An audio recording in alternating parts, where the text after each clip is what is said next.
I write these words so that no scholar, no commander, and no species may ever forget the day humanity revealed itself. For centuries, we regarded them as whispers in the void, insignificant, fragile, amusing in their audacity to colonize beyond Sol. Their colonies flickered dimly against the backdrop of galactic maps, and the empires of the stars paid them little heed. We, the chroniclers of countless conquests, had catalogued species rising and falling like tides. We believed the Terrans would be no different. Then came Vespera 9. The Xyrthan Armada, immense and disciplined, descended upon the colony with merciless precision. Every orbital station, every surface settlement, every life extinguished in what should have been a swift, forgettable victory. From our distant observation posts, we watched, confident in our superiority. We expected despair to flood the Terrans, their fleets scattering like frightened insects. We expected tears, quiet whispers of surrender. We expected silence, but humanity does not conform to expectation. Days passed. Communication channels across Sol and its colonies went dark, replaced by a single cryptic transmission that rippled across every network we monitored. The message, simple and unyielding, struck at our very understanding of their species. You touched our children. We are coming. I remember the chill that ran through the archives as our analysts translated the code. A calculated promise, devoid of plea or anger, but weighted with intent we could scarcely comprehend. It was not retaliation in the manner of other species. It was an edict. Humanity was not asking. Humanity was not negotiating. Humanity was announcing inevitability, and then they emerged. From the Sol system came a fleet unlike any recorded in our histories. Ships, synchronized with an eerie precision, glinting with technologies that bent our comprehension of matter and energy. Not vast in number, perhaps, but vast in purpose. They moved silently as though the void itself obeyed their command. Each vessel seemed aware of the other, a single organism spanning light years, a manifestation of collective will we had never before observed. We assumed retaliation, that they would strike back at the Xyrthans alone, their vengeance proportional. But we were wrong. Weeks later, the impossible occurred. Our long-range telescopes detected an unprecedented weapon, a star-level annihilation device fired not upon a planet, but upon an entire system. The Caros star shuddered, contracted, and vanished. Planets, moons, stations, all erased, leaving a black, empty void where life once clung. No survivors, no trace, no negotiation, only silence and the echo of a single chilling truth. Harm a human, and nothing will remain of you. I recall the tremor of awe in the council chambers, the sudden hush that fell over every empire. The historians of the Xyrthans whispered in disbelief. The empires that once laughed at Sol's children now consulted each other in fear. In all our chronicles, we had never catalogued a species capable of such decisive action. Not in anger, not in desperation, not in any emotion we had ever witnessed. And yet, there was more than terror. There was revelation. Humanity does not fear extinction. They do not tremble before annihilation. Their only fear is failing their own. Each child, each colony, each life taken is a summons to action, a decree that will echo across light years. They are unyielding, unrelenting, and inexorably bound by a morality that we, in our detached observation, could not have predicted. Protect their own at all costs. The chronicler marked this day with trembling hand and clear vision. The galaxy has glimpsed the truth. The Terrans are no longer a whisper, no longer a curiosity, no longer a minor species to catalog and dismiss. They are a force, elemental and inexorable, and the universe will remember. Because on that day, Vespera 9 was not just a colony destroyed. It was the spark that ignited the wrath of humanity, a fire that would consume empires, reshape the laws of war, and redefine what it means to survive. And as I close this account, I know with certainty, no species, no matter how mighty, can presume to challenge humanity without facing a reckoning that stretches across the stars themselves. The ink is wet on this page, yet already I feel the weight of the years to come. When our descendants will read these words and understand the day the galaxy truly learned the meaning of fear, tempered by awe, and so I leave the record unfinished. For the next section of this story will unfold with a vengeance unparalleled, and the cosmos will hold its breath. I had believed, as did many of my peers, that the Terrans would crumble in grief, that after Vespera 9 their colonies would dim like dying embers, and their fleets would scatter into oblivion, that the tragedy would echo across Sol, leaving only silence and sorrow in its wake. But the cosmos teaches humility to even the most certain observer, and what we witnessed instead was not mourning, it was mobilization. From the shattered remnants of their colonies, beacons blinked to life across Sol and its neighboring systems, signals pulsing with urgent coherence. Civilian networks went dark, replaced by encrypted channels transmitting only directives and coordinates we could barely interpret. It was not chaos. It was organization, meticulously precise, terrifyingly deliberate. Every Terran ship, whether private cruiser or military frigate, began converging toward assembly points with a discipline that mocked our understanding of their size and resources. No speeches echoed through the void, no cries of lamentation, no desperate appeals to the galaxy, only unity. The human species did not weep. Humanity did not plead. Humanity armed itself. I observed the sudden disappearance of Terran ambassadors from the Galactic Council, a silence that spoke louder than any declaration. Their borders sealed, their communications restricted. The shipyards that had once been symbols of progress became engines of war. Luna Forge, Olympus Ring, and the Helios dry docks glowed with industrial fury, massive structures humming with relentless purpose. My scholars and I exchanged glances we would later record as the first tremors of unease. How could a species so small wield such resolve? How could grief be transformed into an instrument of vengeance so precise, so unbreakable? And then we saw it. Our sensors, calibrated for centuries to detect fleets of every known empire, registered the departure from Sol. Not vast in number by our standards, perhaps a few dozen primary vessels, but dense, formation locked, and moving with a synchronicity that defied physics as we understood it. They were accompanied by constructs we had no catalogued parallel for, immense machines whose geometry was alien even to our most advanced theorists.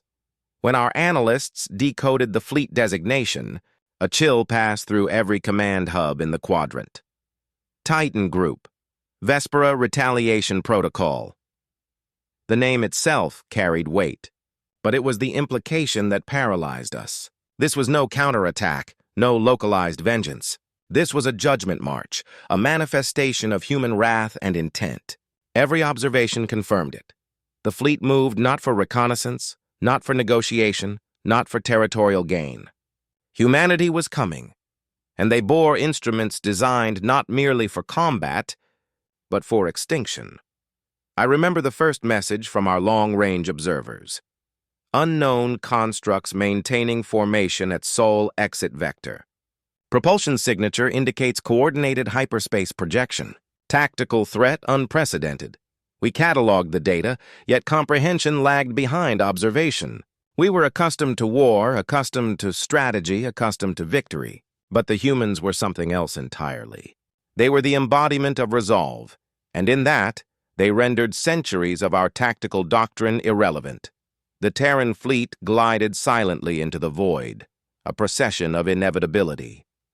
The emptiness of space itself seemed to recoil at their passage, star systems blinking in muted acknowledgement of a force they had yet to feel but would soon encounter. And as I recorded their departure, I sensed in the marrow of every historian, every analyst, every observer, a premonition of annihilation, and of awe intertwined. For humanity does not prepare for battle as other species do. Humanity prepares for consequence. They arm not for victory or survival alone, but for the inexorable enforcement of their moral law, that those who harm their own will face eradication, and so the galaxy holds its breath. Every empire, every fleet, every strategist knows that a reckoning approaches. We cannot yet comprehend its full scale, nor the methods it will employ.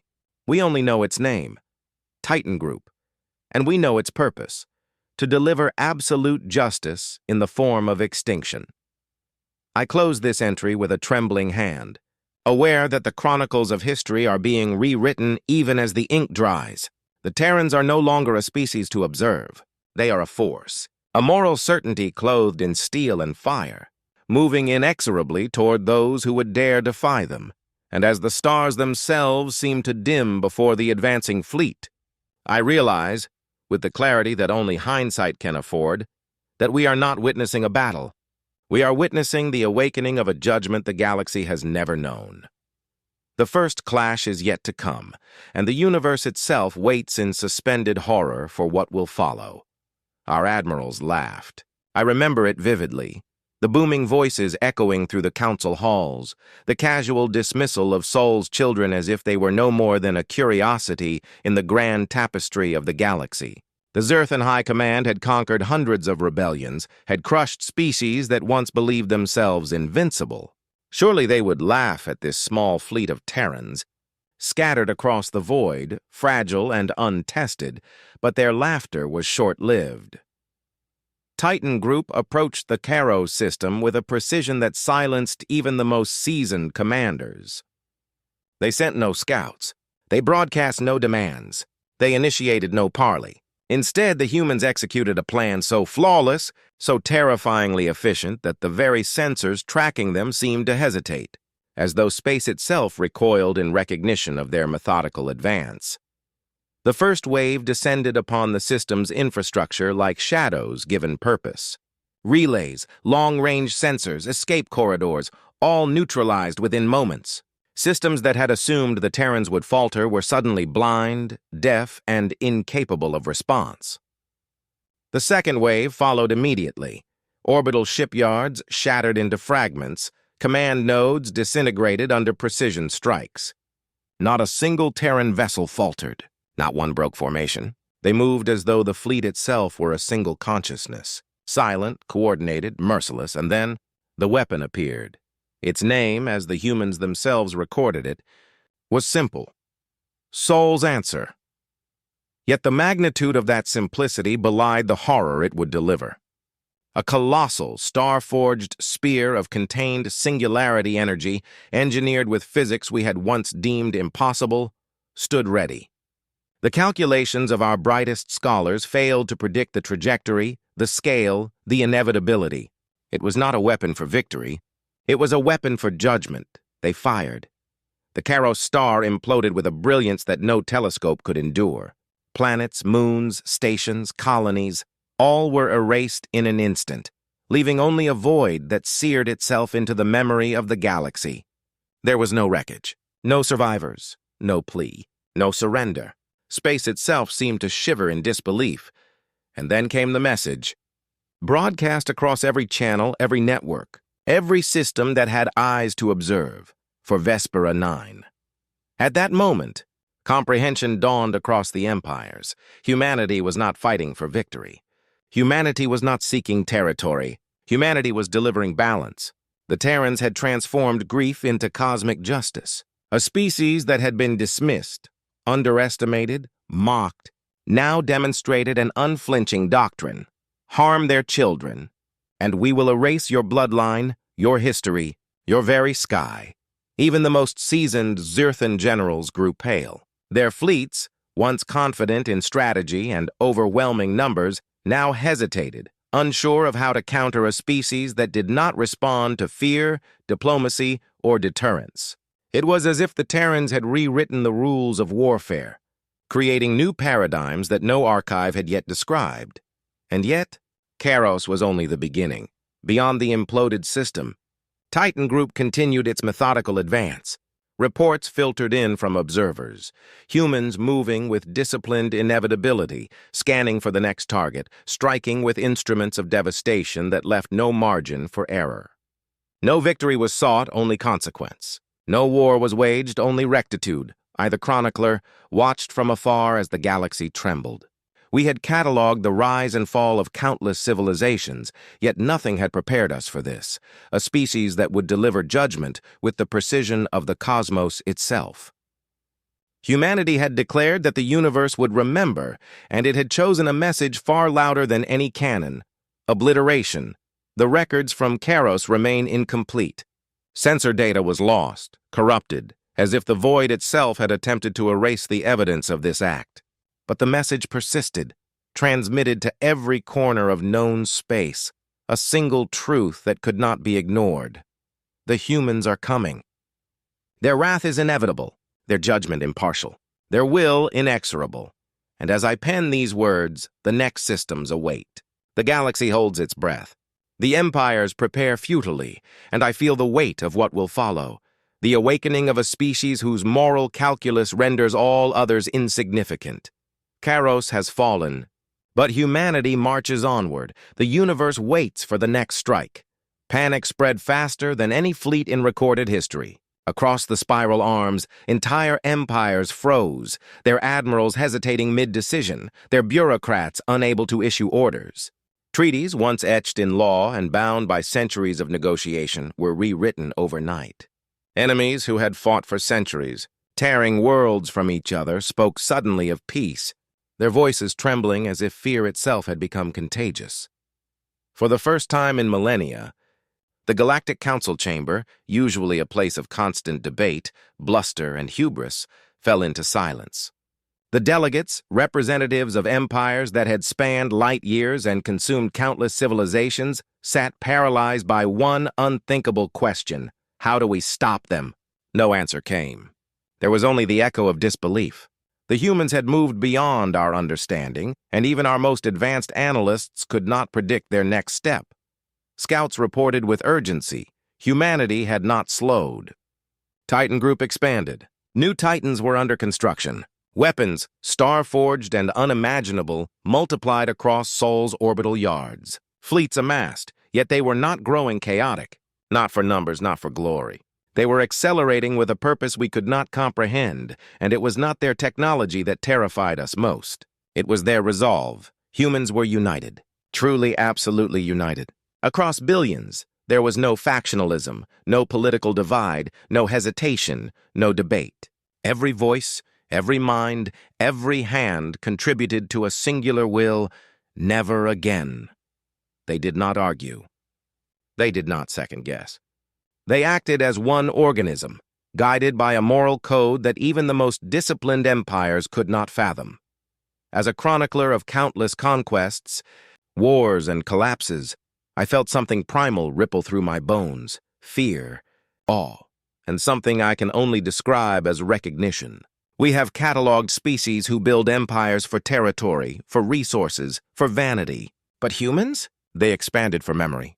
They moved to ensure that no one in this galaxy, no empire, no ruler, no fleet, would ever forget what occurs when their own are harmed. Whispers began to circulate among the great powers. Names were avoided in open discourse.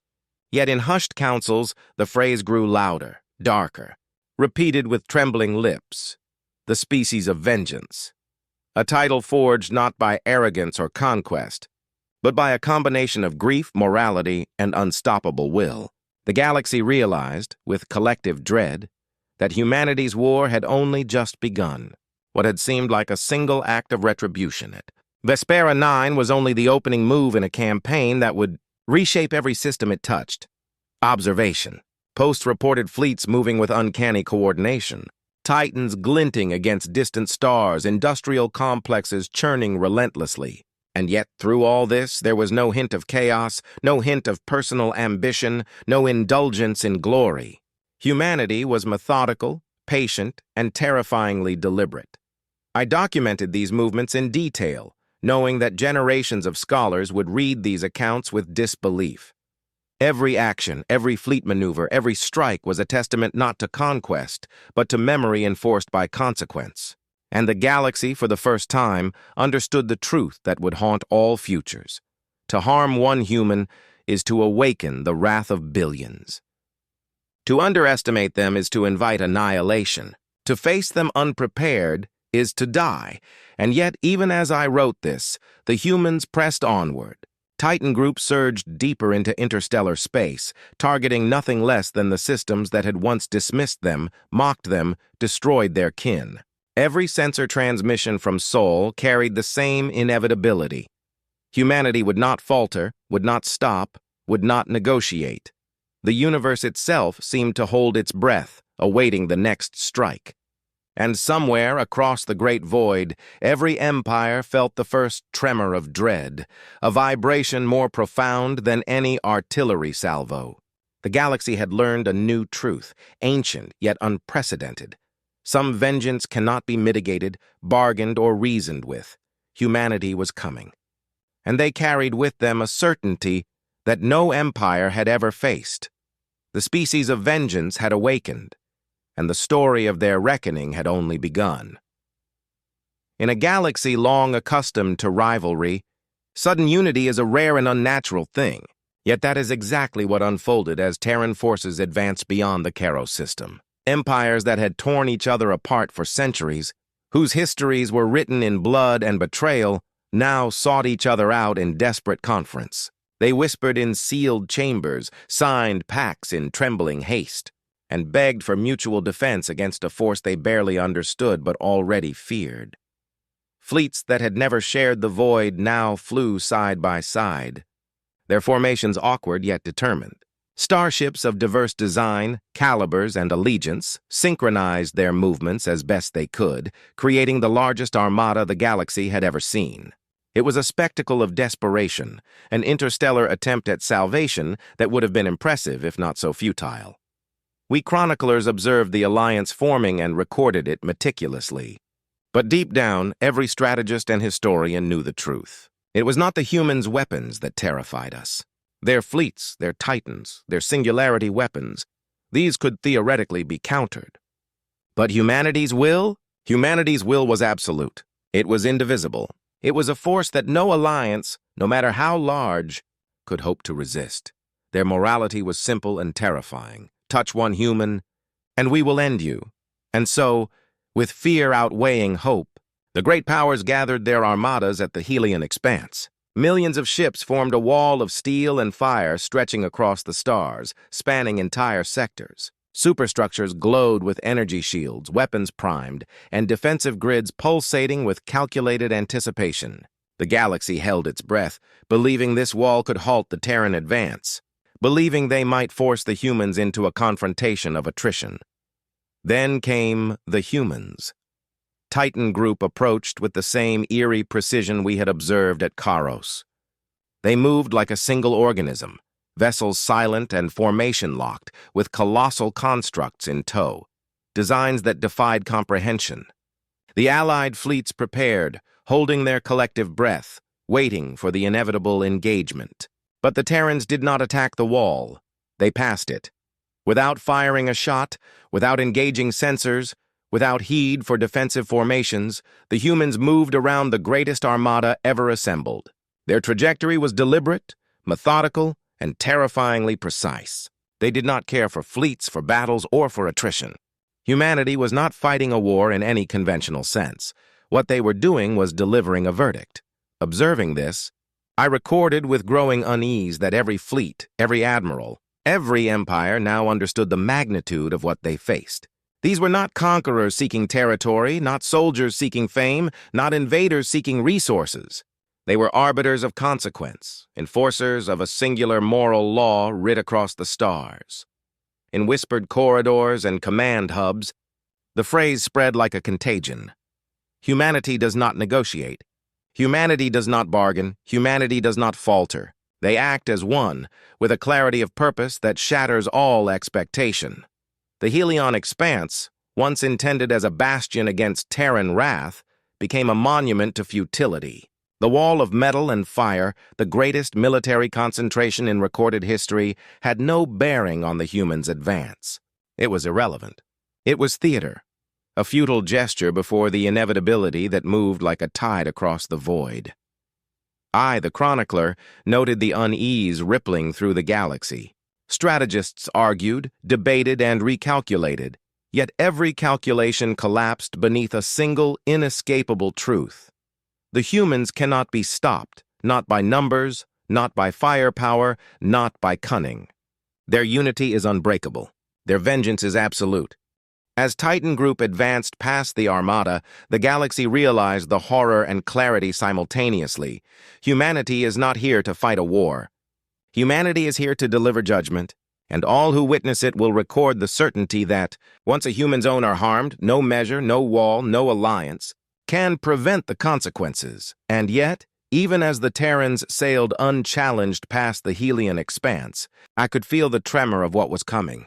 This was only the beginning.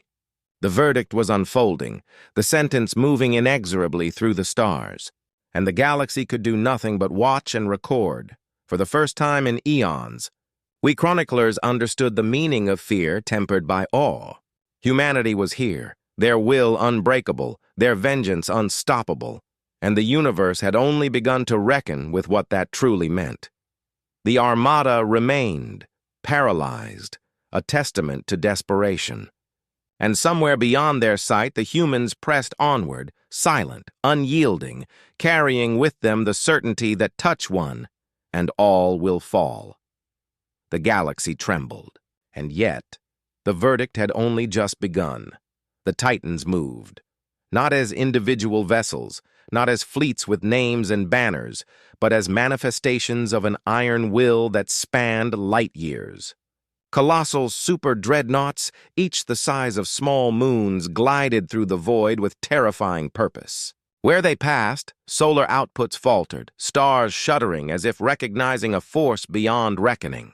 Where their weapons aimed, planets cracked, their crusts splitting and vaporizing beneath energies that defied comprehension.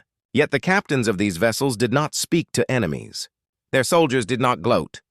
Their commanders did not negotiate, because this was not conquest, this was punishment. The Alliance Armada, the so-called greatest concentration of military power in recorded history, had gathered at the Xyrthan Gate, steel and fire arrayed like a wall across the void. Millions of ships, shields blazing, weapons charged. The galaxy's collective hope rested on the belief that numbers and firepower could halt Titan Group. They were wrong. The first engagement began with silence. Sensors blinked in alarm as the Titans struck with an economy of motion and energy that no strategist could have anticipated. 12 minutes. 12 minutes, and the Alliance Armada ceased to exist as an effective force. Not through superior numbers, not through overwhelming firepower, not through maneuver or guile. The humans needed none of these. They fought with certainty. Each strike, each vector, each salvo was deliberate, calculated with precision that made the galaxy's greatest tacticians appear amateur. Targets were obliterated before they could react, command nodes erased, shipyards vaporized. The Titans moved as one entity, an organism of judgment, leaving nothing behind but silence and the weight of inevitability. I recorded, with trembling hands, the reports from observers who had survived long enough to transmit their data. They spoke of the eerie stillness, the absence of panic, the deliberate indifference of the Terrans to retaliation or intimidation. They fought as if they had already accepted death, and therefore could not be bent, broken, or bargained with. The Xyrthan Gate, once a symbol of galactic defense, became a monument to futility. Fleets that had boasted of invincibility were erased, their histories and honors annihilated in minutes. Observers whispered in disbelief. They cannot be stopped. Not by force, not by fear, not by reason. And in that moment, the truth became undeniable. You cannot defeat a species that has already decided what it will die for. Humanity's morality, simple, unyielding, absolute, had been enforced on a scale no empire had ever imagined. The galaxy's greatest powers realized, with a clarity that bordered on terror, that the humans were not playing a game of conquest, negotiation, or survival. They were administering judgment, meting out justice for an offense that spanned generations. I chronicled every strike, every casualty, every act of destruction, yet even these records fail to convey the scale of what occurred. The Titan's wrath was not measured in ships destroyed or planets shattered. It was measured in the awakening of an understanding that the universe itself could bend to will, and that humanity's will was absolute. Even the emptiness of space seemed to recoil at the aftermath. Debris from destroyed armadas burned briefly before dissipating into nothingness, leaving only silence and awe. Observers could not comprehend, commanders could not respond, and historians, I'd myself included, could only record and bear witness. 12 minutes. A dozen minutes to erase the galaxy's most formidable defense. A dozen minutes to demonstrate that the humans did not fight for victory or survival alone, but for principle, for memory, for those they called their own. And as the echoes of obliteration faded into the void, we chroniclers finally understood the immutable truth of the Terrans. They are unstoppable, not because they are strong, not because they are cunning, but because they are resolute. A species that knows the value of what it protects, that embraces the inevitability of sacrifice for those they cherish, cannot be defeated by conventional means. The Xyrthan Gate lies in ruin. The Alliance Armada is no more, and yet Titan Group continues its advance, unhurried, inexorable, a reminder to all that certainty surpasses numbers and resolve surpasses firepower. The galaxy will remember this day, and it will tremble, because the Titans have awakened. One by one, the empires fell. Silent stars marked their demise, burning worlds reduced to ash, entire systems rendered uninhabitable. Where once pride had ruled, only quiet despair remained. Fleets that had been the pride of civilizations drifted like ghosts in the void, weapons cold, shields dim, commanders bewildered. The illusion of invincibility had shattered, arrogance had crumbled, and the galaxy, for the first time in millennia, understood the magnitude of its error. The final ruler of the Xyrthan Empire, the one whose orders had condemned Vespra 9 to annihilation, was brought before a Terran tribunal. He had expected rage. He had anticipated torment. He had assumed that the humans, whose children he had destroyed, would exact the vengeance that every other species might demand. But humanity did something far worse. They showed him mercy. Not for him, not to console him, not for diplomacy. Their act was neither weakness nor clemency in the sense we understand.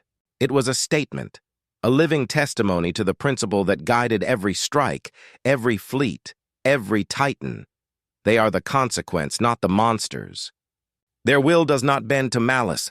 It bends toward justice, toward memory, toward the preservation of what they hold sacred.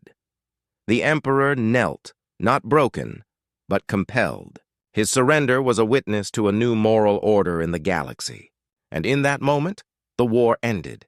Yet humanity did not withdraw. Their fleets remained vigilant and unyielding. Titans patrolled the edges of systems. Observers watched from Sol, and every corner of the galaxy felt the quiet certainty that they could strike again if ever provoked. They had not sought glory. They had not sought conquest. They had sought understanding. A message, simple yet eternal, transmitted across every world, every system, every consciousness that had dared to underestimate them. We are not monsters. We are the consequence. The chroniclers of all species, myself included, recorded this with a sense of awe and fear. No empire had ever delivered judgment so absolute, so merciless in principle, yet tempered with clarity of purpose. Humanity's victory was not in the destruction of fleets, nor in the obliteration of worlds. It was in the rewriting of expectation, in the enforcement of a code that transcended diplomacy, weapons, or fear. Even the Emperor, who had once commanded armies without remorse, understood in kneeling that the humans were not driven by emotion alone. They acted from certainty. Their justice was impartial. Their vengeance measured, and yet total. The galaxy held its breath, uncertain whether peace would follow or whether the humans' vigilance was a permanent shadow across the stars. It did not matter. The point had been made. The cycle of cruelty, the arrogance of lesser species, the assumption that humanity could be intimidated or bargained with, all of it had ended. And as I chronicled the event, I felt the weight of history itself bend. Empires would rise again, fleets would be rebuilt, but no species would forget the lesson. To harm a human is to invite consequence beyond comprehension. The humans remained. They did not leave. They did not fade back to Sol. They stood watch, silent, patient, unyielding, a constant reminder that the galaxy had been judged, and that judgment was eternal. In the end, the last emperor's kneeling was more than surrender. It was the acknowledgement that a species had risen not for glory, not for conquest, but for principle. and that principle would endure long after the echoes of war faded from the void. The Terrans did not withdraw. They had delivered their verdict, and the galaxy would carry its memory forever.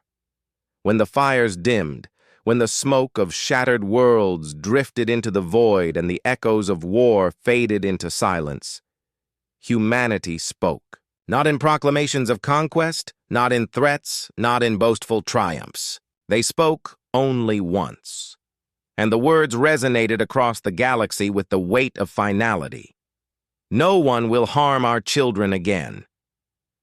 It was not a command, though every empire understood it as such. It was a declaration of principle, a law writ not in treaties or codes, but in consequence and certainty. The galaxy, for the first time, felt the immutable moral gravity of humanity. Every ruler, every fleet commander, every species that had survived the Terran reckoning knew that these words were absolute. The humans rebuilt.